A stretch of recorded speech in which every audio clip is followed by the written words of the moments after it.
All right, hello again, Jeff Scott of Blackhawk Technical College. The class is 152-158, Advanced Website Development. Our textbook is Sam's Teach Yourself Bootstrap in 24 Hours. I've been going over the kind of like a pre-type of thing for the class. I've been going over the chapters, and we're on Chapter 13, which will end the, part 3 of the book, I believe? Part 2 of the book. All right, so we're on page 209, Bootstrap Utilities. As you can see, we have 5 different objectives. So we'll learn how to first change foreground and background colors, how to align content on the page, how to show and hide content in more than one way, how to embed media responsively, and techniques for making pages more accessible. So as mentioned in this chapter, we'll cover how to change foreground and background, float elements, and display and hide content, along with embedding media. So they talk here about these being helper classes, which is what, you should know this by now, what a utility is. It's a helper class. So they mention that helper classes in Bootstrap here on the bottom of page 209, they extend existing components, but they give additional functionality for standard HTML. In other words, you're able to add colors, floats, icons, show and hide content, etc. Not just in a Jumbotron, or a nav bar, but all over. So there are several helper classes that you can use to change foreground, which is your text color, and background color. As mentioned here, these are known as contextual classes because they provide additional contextual clues about the content. You've looked at some of these earlier in the guise of talking about buttons, etc., where primary was blue, success was green, warning was kind of an orangish yellow, and danger was red, etc. So again, you can do that with text as well. So if we grab this, let's come in here and we'll file, do a save as, we'll call this utilities.html. We'll get rid of everything that we had in here from the last chapter's worth of examples. Paste that in. So we've got some paragraphs in here.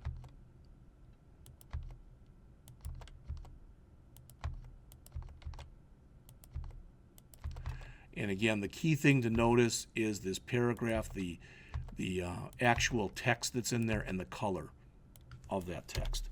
So if I save this, don't think I need that. Style that's in there. So I'm going to remove that.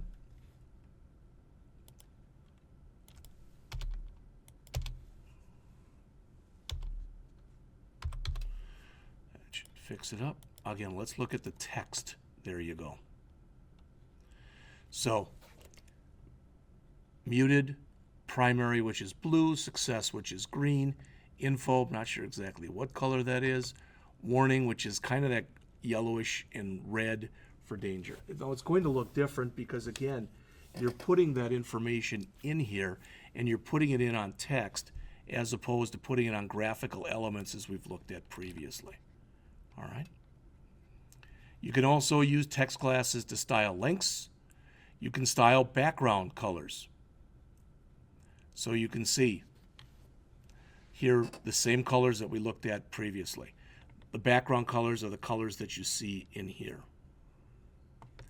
As with all other contextual classes, you need to remember screen readers don't render these, so you may want to basically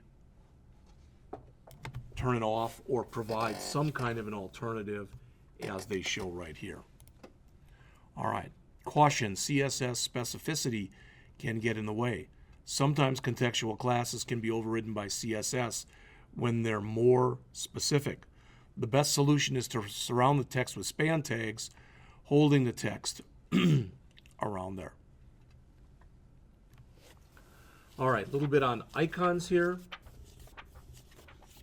And as it says, other than the glyph icons, there are a couple ways that you can add other icons. The .caret class displays a caret that indicates drop-down functionality. It also reverses automatically when the drop-down goes up or down.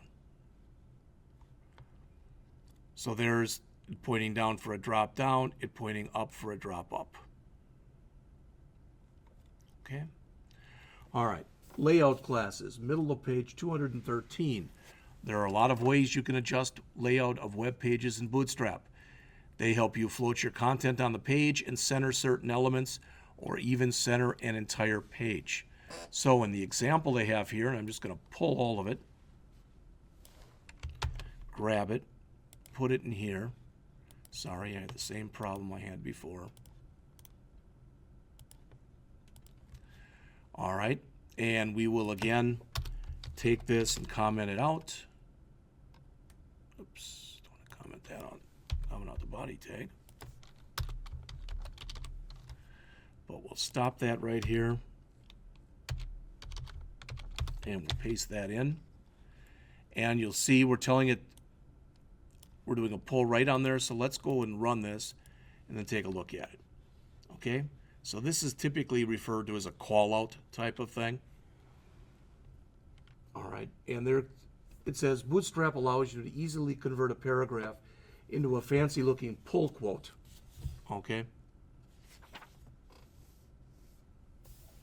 So again, the code is on page 214 in the book. The final example is shown here, and it's also shown in the book on page 215. When you float elements, remember, just like when you float in regular CSS, sometimes you have to do basically a clear fix type of thing, where you basically clear both, and that's what this is doing in here. Okay. All right. Center a paragraph in here. Here's an example, as you can see, of just that, centering a paragraph. So let's grab the example we just put in, and after this, let's put in our obligatory 4 break tags and then paste that in. And let's see if that bottom paragraph is indeed centered. You can see that it is.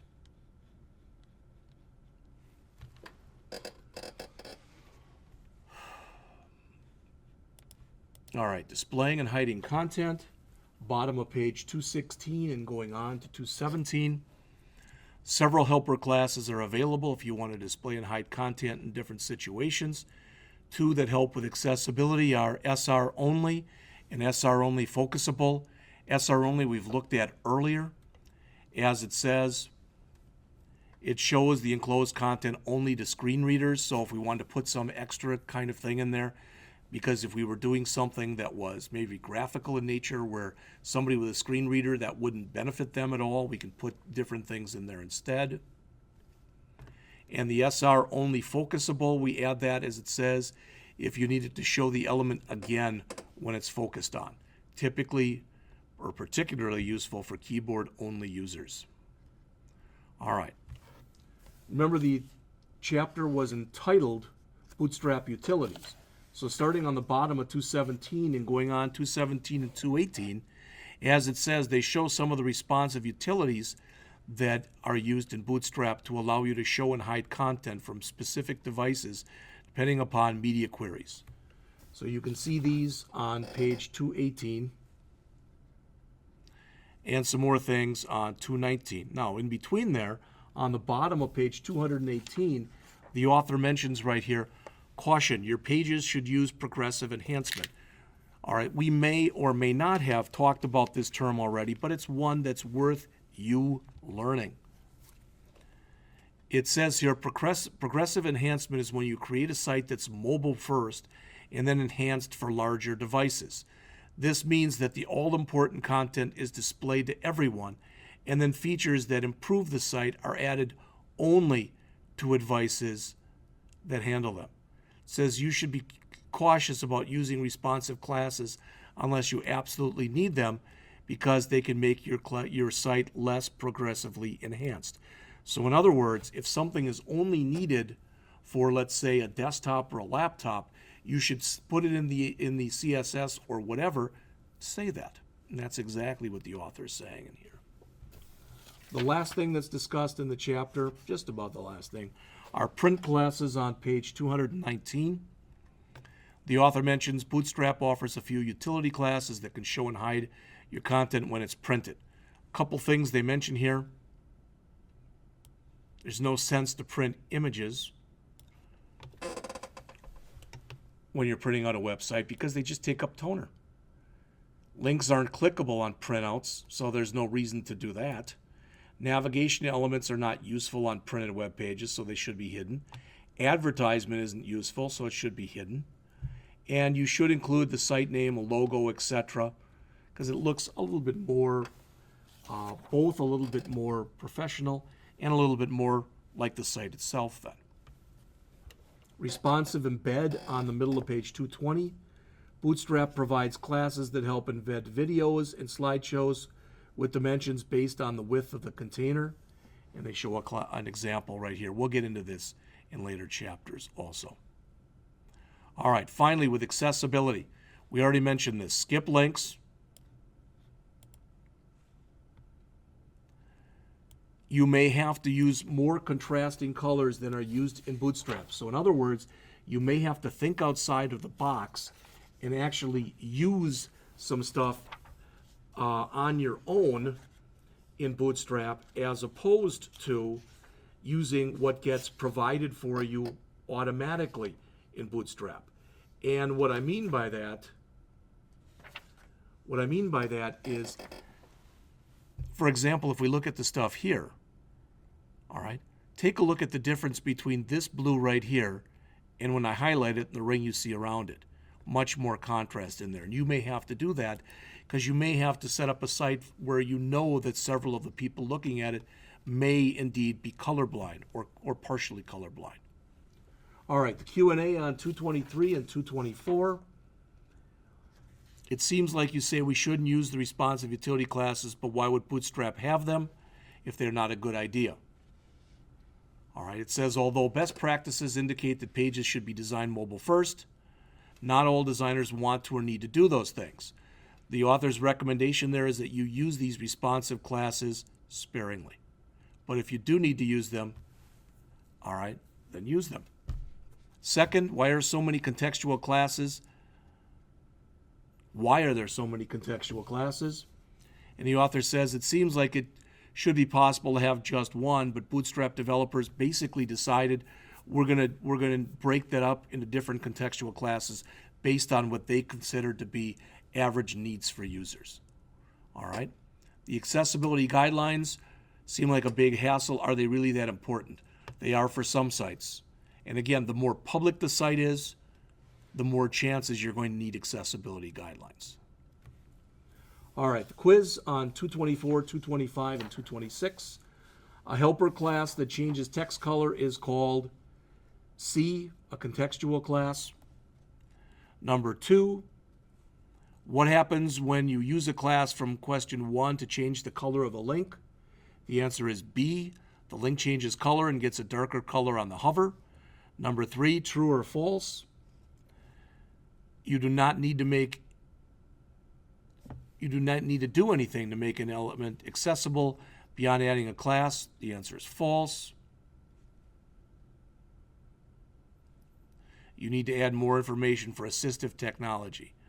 Number 4, which of the following is the correct way to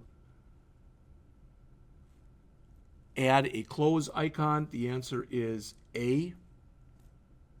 Number 5, how do you float navigation bar elements to the right? The answer is B. Remember, it's nav bar right, not nav right. Number 6, what does this pull right do? In this case, nothing, because there's no width set to the paragraph.